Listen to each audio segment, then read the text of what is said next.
Force, a Jedi. All of it. It's all true.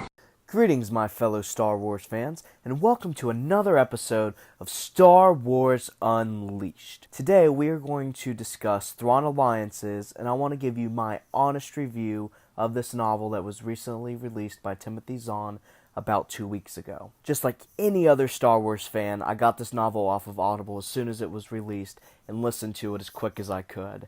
And I have to say, my first impression is I was very impressed by Timothy Zahn's work. It gave me that nostalgic feeling like I was watching the prequel trilogy or the Clone Wars, and I have to say that this content was long overdue. I grew up in the prequel trilogy era, and I have to say I was dying to get more content focused around Anakin and Padme. And we got just that in this novel. We also get to explore the story of Grand Admiral Thrawn before he was a Grand Admiral and how he met Anakin. But it's not over there. We also get a second story where Darth Vader and Grand Admiral Thrawn are forced to go on a mission together to the planet Batuu by the Emperor, where he senses a disturbance in the Force. My initial thought on this is I thought it was very ingenious for Timothy Zahn to bring these two stories together from the Clone Wars and the Empire on how Anakin Skywalker meets Thrawn and how Darth Vader must go back with the same person to where it all began. The parallel stories are amazing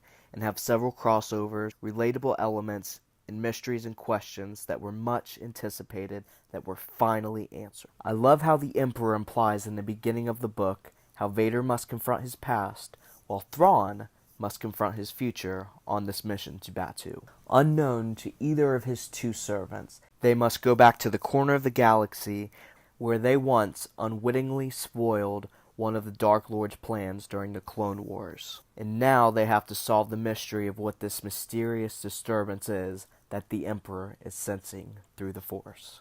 We get to see some priceless interactions between Thrawn and Vader, as well as Thrawn and Anakin.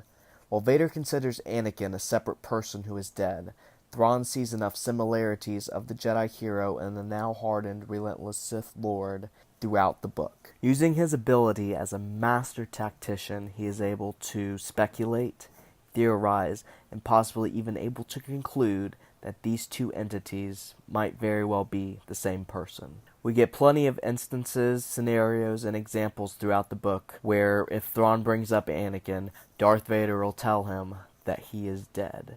And Thrawn will say, "So I've heard," not fully believing the Dark Lord.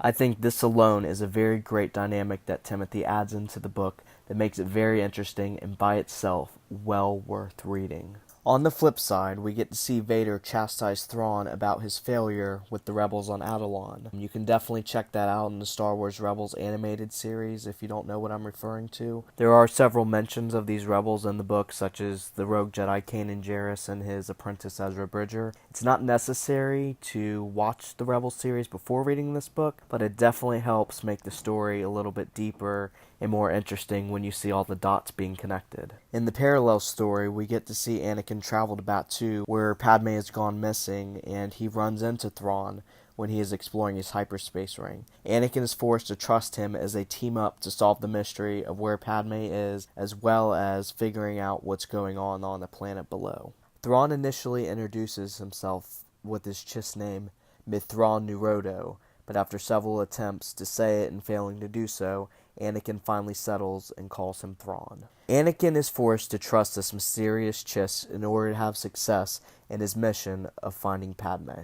We get to see them fight some pirates, debate the differences between the Republic and the Chiss Ascendancy, as well as hear Thrawn's opinions on the Republic and the Separatists and the Clone Wars. And I have to say, it is quite interesting to hear an outsider's perspective on the Clone Wars and how he can see through the fog of lies that is placed in front of the Jedi and the Republic. Going back to Vader and Thrawn, they definitely have some debates throughout the book, but we also get to compare the leadership styles of Vader and Thrawn in the Empire. While Thrawn is more of a tactician who always analyzes before acting, Vader is the complete opposite.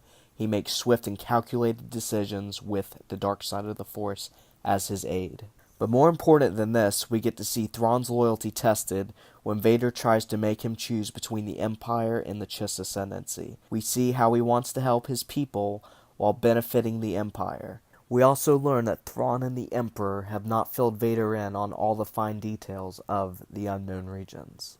It was nice to see Padme get a couple chapters of her own in the book where we get to see how she is surviving and how she's trying to solve this new separatist mystery that brought her all the way out to the edge of the galaxy. I also love the interaction we get between Anakin and Padme when they finally do get to meet up, and how they are forced to hold restraint not to tip off their relationship to Thrawn, even though he has his own suspicions. Without giving the plot away or any of the fine details, we do find out what the Separatists are up to in the Outer Rim, as well as what the Emperor's disturbance is in the Force. In the first parallel of the story, Thrawn is forced to trust Anakin while they're on their mission to defeat the Separatists, while Darth Vader is forced to trust Thrawn when they are fighting this mysterious alien race known as the Grisks. We see him go against every fiber of his logic to move forward with Thrawn's plan to defeat the Grisks as they have to navigate the unknown regions of space with Darth Vader using the Force to do so, an ability he never knew of and never thought possible. While this might be a minor spoiler to the story, we finally get to see Darth Vader test out Grand Admiral Thrawn's prize project, the TIE Defender. We get to see him face off against these Grisk aliens and the TIE Defender, maxing out its shield, its weapons, and its speed capabilities. Unfortunately for him, it does bring back some of his memories from the Clone Wars that are very painful. After Vader brushes off the dead memories of Anakin Skywalker, he meets Thrawn, gives him some advice on how he can improve the Defender, and even says he will speak to the Emperor about the TIE Defender project compared to Project Stardust, aka the Death Star. It is illustrated in the canon Star Wars Rebels animated series that Thrawn is having to fight Grand Moff Tarkin to win the Emperor's favor for his TIE Defender project over Tarkin's Death Star project. The last thing I would like to vaguely touch on is how Thrawn puts together some of the pieces between the Republic and the Separatists as far as Order 66, and he tries to warn Anakin that him and the Jedi and the Republic need to look out for a bigger and greater threat than the Separatists. I love that Thrawn, who is an outsider, and he is able to give Anakin this warning of something greater, bigger, and badder that is yet to come when he just barely knows about the Clone Wars. It just shows how insightful this futurist Grand Admiral truly is. Alright guys, that's it for my honest review of Thrawn Alliances by Timothy Zahn. I would definitely give this book a 5-star review and would highly recommend that you check it out. The easiest way is to create an Audible account and they'll give you a free download, which can be this book if you're interested enough in checking it out for yourself. Our next episode is going to be the official summary of Thrawn Alliances, where I can go into the finer details and spoilers and tell you just how great this book really is. Please stay tuned as we plan on releasing this episode on the evening of August the 15th. I want to take the time to thank each and every one of you for watching this video and for supporting this channel. It means the world to us as we're trying to grow and become a bigger force in the Star Wars community. Please feel free to leave your thoughts and suggestions in the comments below, and if you like what we offer and want to hear more amazing Star Wars content, make sure to subscribe.